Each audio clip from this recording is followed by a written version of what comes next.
Waukesha Pumps, the leading producer of stainless steel positive displacement pumps for more than 5 decades. Manufactured in Waukesha, Wisconsin, and stocked locally by factory-trained distributors, Waukesha pumps are designed and built to meet the demanding needs of today's pump user. The Universal series of pumps is available in 6 sizes with a capacity range of 0.3 to 300 gallons per minute. Standard features include the Waukesha non-galling number 88 alloy rotor, a choice of seal options, precision helical timing gears, full flow ports, involute splines, and heavy-duty shafts, all providing extremely high volumetric efficiencies, 200 psi pressure capability, and a 2-time factory reconditioning program. During the next 20 minutes, proper care and handling procedures of the Universal series of pumps will be reviewed. By following these procedures, your Waukesha pumps will provide long, trouble-free service. Waukesha pumps are precision-made, and extremely close tolerances are maintained. Due to these close tolerances, great care must be taken when cleaning and handling the fluid head, which includes the cover, body, rotors, and seals. In the maintenance of pumps, it's important to recognize when parts are worn excessively. Detecting wear in the early stages will allow you to repair your pump with a minimum cost and downtime.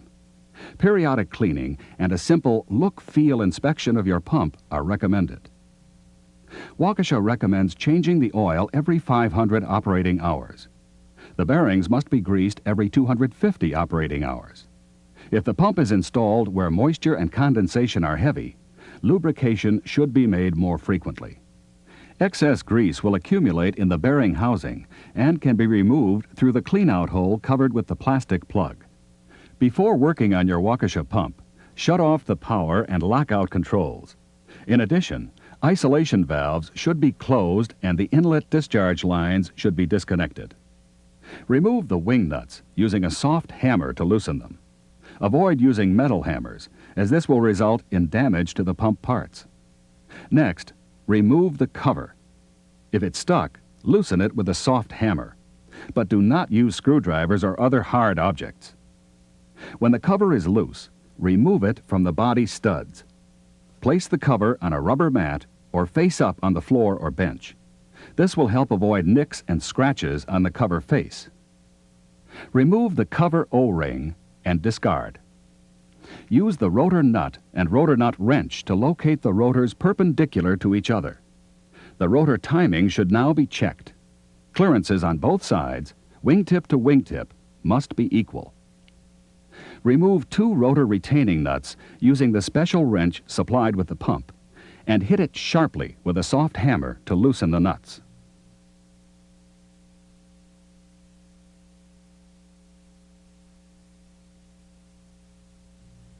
Use the remaining nut and wrench to orient the rotors perpendicular to each other and remove the rotor with both wings exposed first.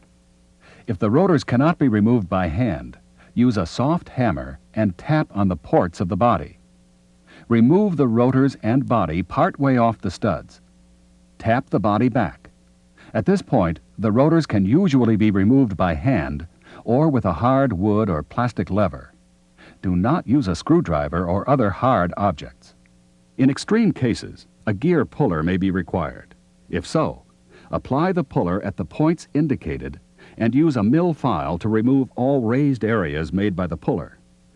After removal, place the rotors on a rubber mat or place the rotors hub down to avoid damage to the rotor wings and hub outside diameter.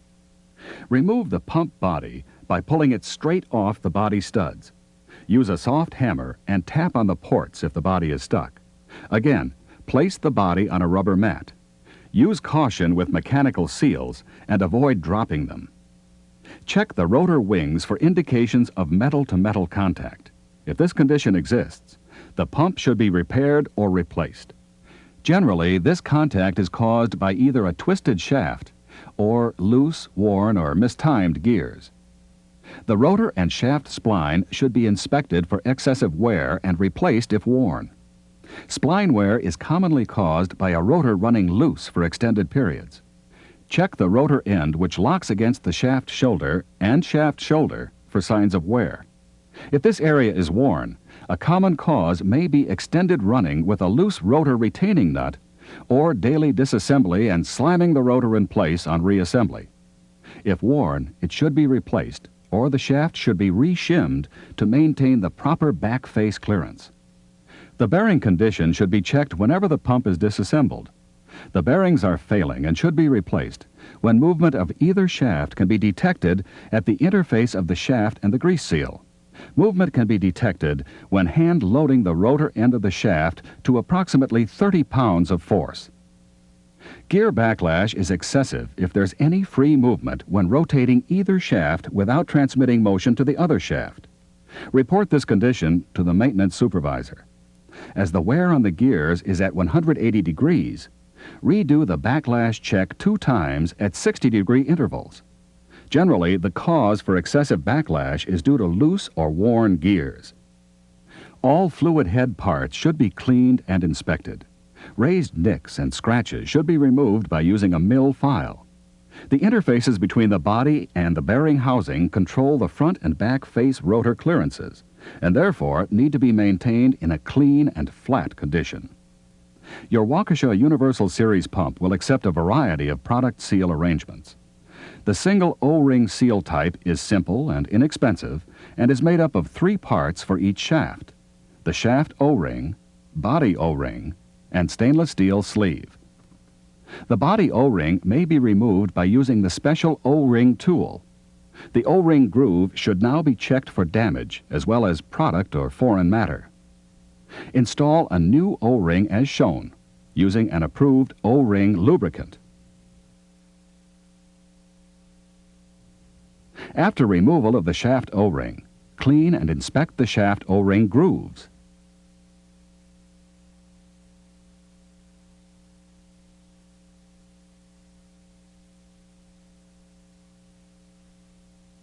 Apply O-ring lubricant and install a new O-ring in the shaft grooves, being careful not to cut the O-ring on the spline or shaft shoulder. Use the forward shaft O-ring groove when using the O-ring seal arrangement. The purpose of using this forward O-ring seal location is that it limits product migration under a limited portion of the sleeve. This facilitates easier disassembly of the sleeve on the next cleanup cycle. After cleaning both stainless steel sleeves, inspect for wear, nicks, and scratches. If worn excessively, the sleeve can be assembled to make use of 2 wear surfaces. Apply O-ring lubricants to the inside diameter of the sleeve and install on the shaft, being careful to engage the drive pin into the spaces in the sleeve. Rotating the sleeve until prongs engage against the drive pin will ensure proper assembly. The double O-ring seal arrangement is primarily the same, except a carrier is utilized to handle the second body O-ring. The carrier also has an O-ring to seal between the carrier and the body. Apply an O-ring lubricant to the O-rings and install in the carrier. Install the carrier on the body, being careful to engage the slot in the carrier onto the square pin in the pump body, forcing the carrier toward the pin, and then forcing the assembly straight down to ensure proper assembly. The Waukesha Universal Series of pumps also accepts single and double mechanical seals. The single mechanical seal consists of 5 components: shaft O-ring, body O-ring, wave spring, inner seal, and seal seat. All seal components must be handled with extreme care. Remove the seals from the body, clean and inspect them. Do not reuse if the seal face is scratched, chipped, or cracked. Remove the body O-ring and discard. Remove the seal seats and the shaft O-ring. The shaft O-ring should be replaced and the seat cleaned and inspected thoroughly. Do not reuse the seats if they're cracked, chipped, scratched, or grooved. Lubricate the new O-ring and install, taking care not to cut it while passing over sharp edges.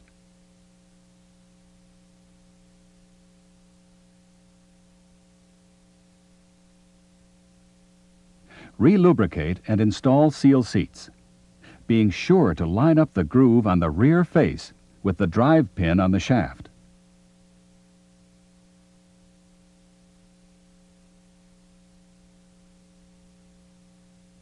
Lubricate the face of the seat. Lubricate and insert new O-rings in the body grooves. Assemble the wave spring on the seal and install into the pump body, engaging the square pin located in the pump body. Again, lubricate the seal faces. The double mechanical seal consists of the single mechanical seal components with the addition of two added components: outer seal and O-ring. Apply lubricant to the new O-ring for this outer seal and assemble on the seals. Insert seal assembly into the body, engaging the notch with the pin, forcing the outer seal toward the pin in the body, and then forcing the assembly straight down. To assemble the liquid end of the pump, the body is placed over the shafts and studs, being careful that the seal components are not nicked or knocked out of place. Press the body firmly against the housing, engaging the dowels. Assemble the rotor onto the shaft, engaging the large spline tooth with a large groove in the rotor.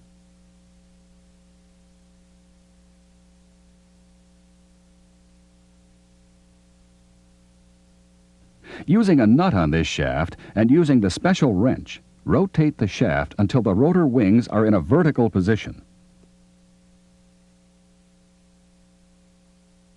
Install the second rotor and secure both rotors using the double rotor retaining nuts.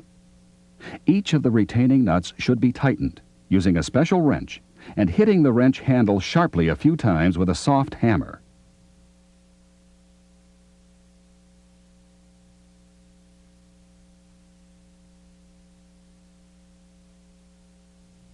In addition to the standard twin-blade rotor, Waukesha offers a single-blade rotor for use when pumping large particulates. Hold or secure the body in place against the bearing housing and check for proper rotor seating. The rotor wing must be below the body face and can be felt with the fingers or thumb. Install a new O-ring in the cover groove. Stretching of this O-ring often helps it to fit freely into the cover groove. Mount the cover on the studs and push it against the body, being sure the O-ring remains in the groove. Install the wing nuts to the studs and tap each nut with a soft hammer.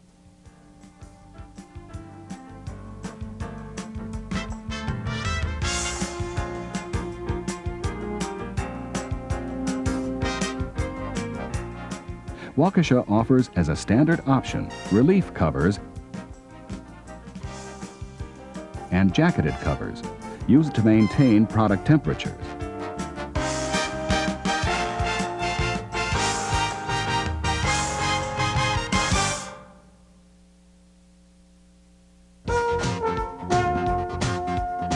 The second portion of this video presentation is intended to show the proper disassembly and reassembly of the bearing housing assembly.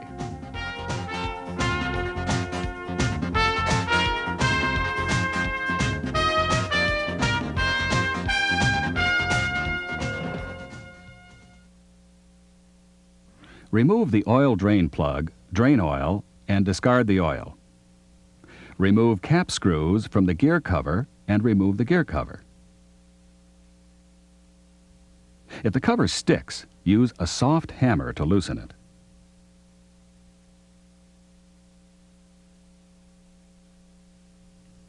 Remove and discard the gear cover gasket. Remove the oil seal from the cover and discard. Straighten the locking tabs of the lock washers.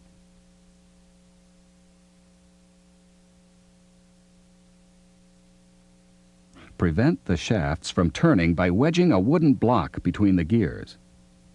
Use a spanner wrench or drift to remove gear lock nuts.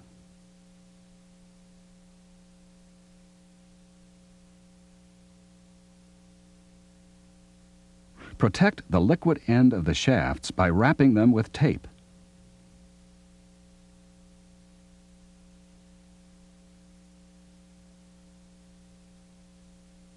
Remove the front bearing retainer bolts and pull off the retainer and gaskets. If the retainer is stuck, leave it in place. It'll press out when the shaft is removed. Place the housing on an arbor press with the liquid end down. Use wooden blocks under the liquid end of the shaft to prevent it from falling. Place a wood or plastic block on the end of the shaft and press it out of the housing.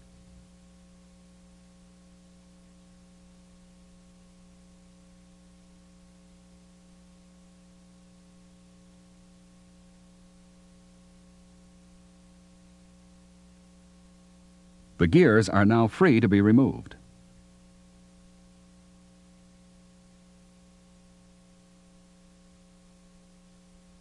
Remove the shims and identify them with the shaft on which they were used. Remove the O-ring, press it out, and discard the grease seal from the front bearing retainers. Press out and discard the rear grease seals in the housing.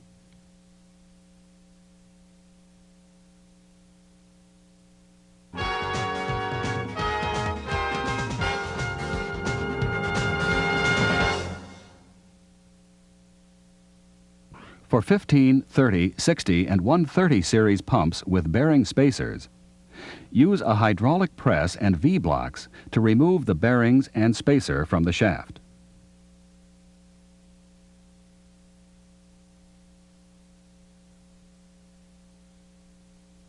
For 60, 130, 220, and 320 series pumps without bearing spacers, remove the rear bearing using V-blocks and a hydraulic press. Secure the shaft assembly behind the lock nut in a soft-jawed vise. Remove the front bearing lock nut using a spanner wrench or drift.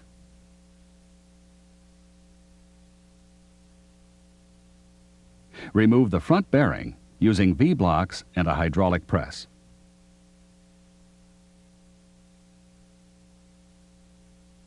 Clean and inspect all parts thoroughly, which are to be reused.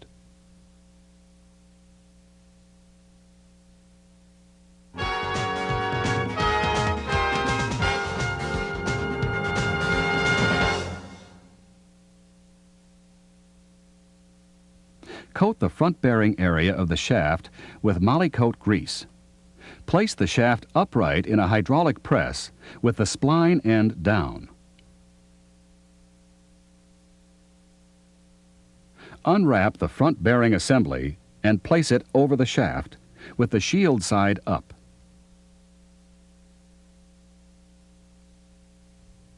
Pressing on the inner race only, press it onto the shaft until seated against the shaft shoulder.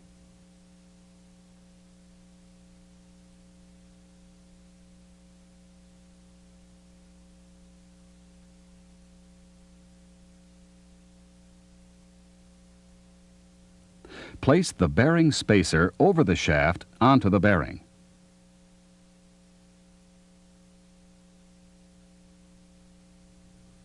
Coat the shaft rear bearing area with Molykote grease.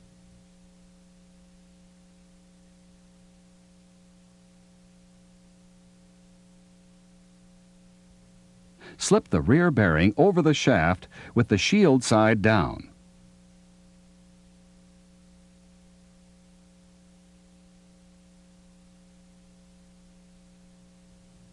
Pressing on the inner race only, press it onto the shaft until it seats against the spacer and front bearing.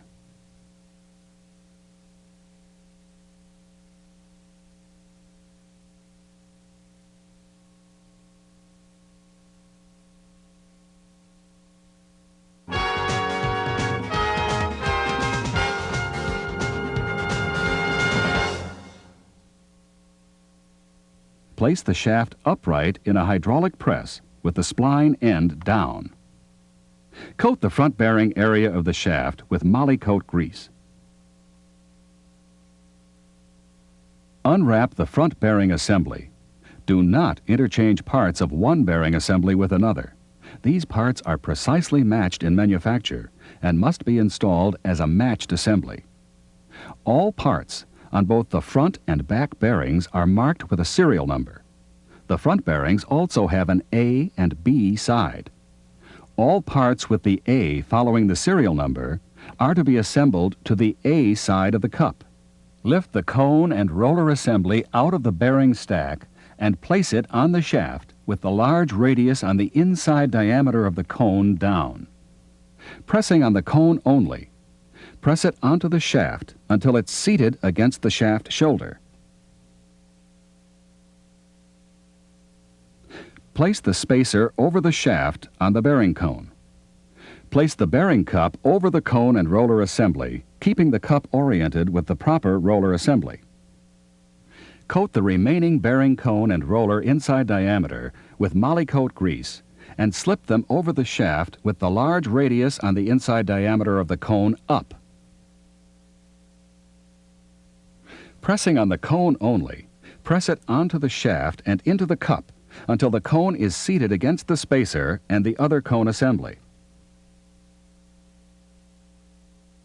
For shafts with front bearing lock nuts, apply Molykote grease to the threaded area on the shaft and to the face of the lock nut.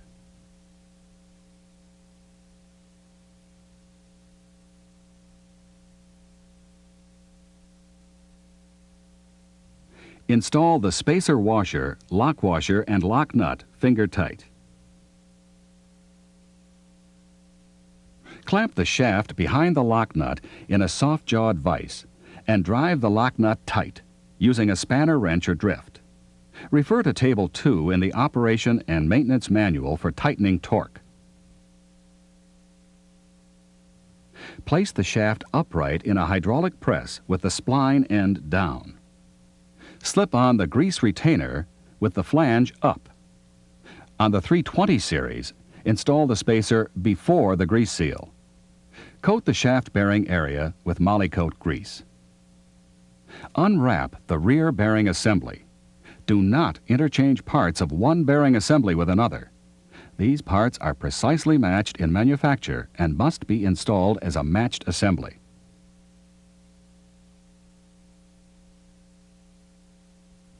Lift the cone and roller assembly out of the bearing stack and place it on the shaft with the large radius on the inside diameter of the cone down.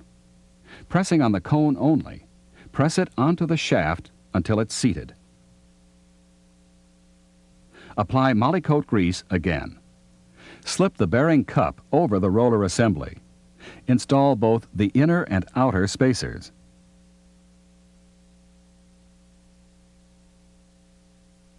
Place the remaining cup onto the outer spacer.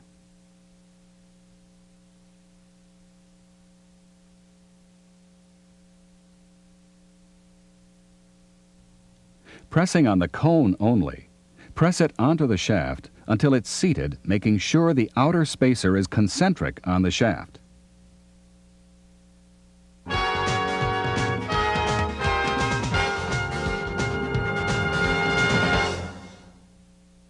Place the bearing housing on an arbor press. For pumps without bearing spacers, install the front bearing grease seals with the lip toward the center of the cavity, flush with the back face of the bore. Coat the lip seals with microplate grease number 555. The next step involves shimming, which is a most critical step, and if done properly, will assure the correct front face and back face clearances for trouble-free operation. There are three basic methods of shimming. The first method is used when the existing old shaft is to be reused. By using the very same shims as were on the existing shaft and bearing assembly, it's highly likely that there will be no change in the shim thickness required, even if the front bearings are replaced. The second method is used when replacing the existing shaft with a new shaft. This method requires a precise measurement of the existing old shaft and bearing assembly from the rotor shoulder on the shaft to behind the last shim. This same measurement can be accomplished on the new shaft and bearing assembly by adding or subtracting shims. When this shimmed new shaft and bearing assembly is installed in the gear case, the correct or nearly correct front face and back face clearances can be expected. The last method is described in the Operation and Maintenance Manual and involves adding an estimated amount of shims per Table 3, also found in the Operation and Maintenance Manual. This method may require disassembly and reassembly to achieve the correct amount of shimming required.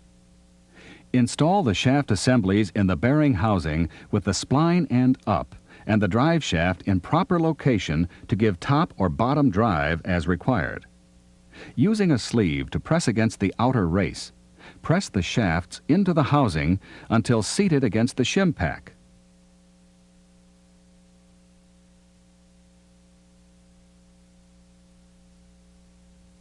Grease the front and rear bearings through the grease fittings until the grease is visible around the ball or roller assemblies. Install the grease seals in the bearing retainers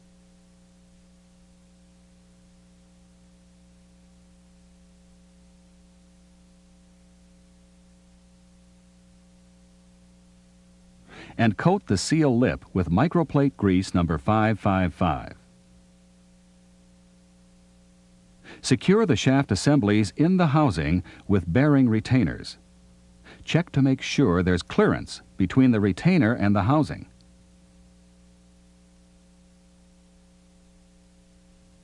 Install the pump body and rotors.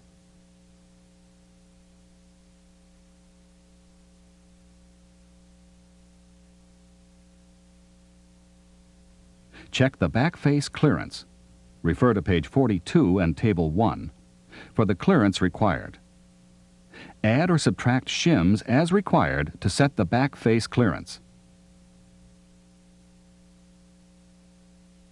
Remove the rotors and the body.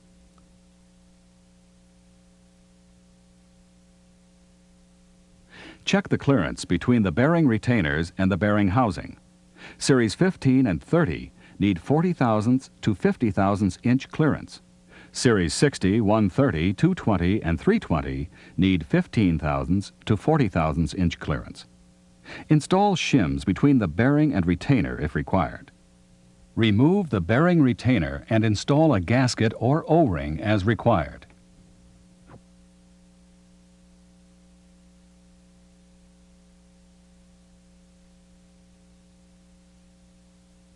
Reinstall the bearing retainers.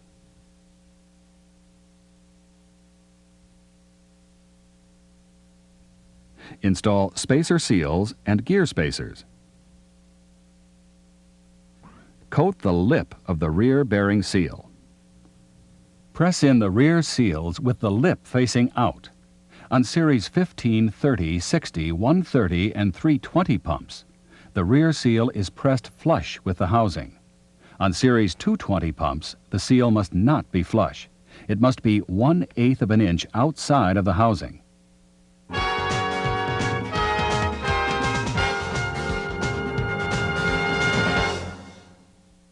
Place the keys into the shaft key slot. Install the gear with the single punch mark onto the drive shaft and the gear with 2 punch marks onto the short shaft with the punch marks straddling the single mark of the drive gear. Apply Molykote grease to the threaded area on the shafts and to the face of the lock nuts. Slip on the lock washers and lock nuts. Tighten the lock nuts with a spanner wrench or drift. Refer to Table 2 for tightening torque.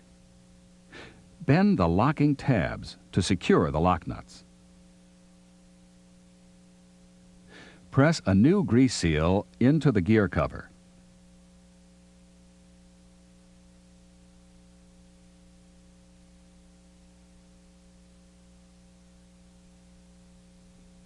Place the gasket over the gear cover and mount the cover assembly over the shaft extension onto the bearing housing.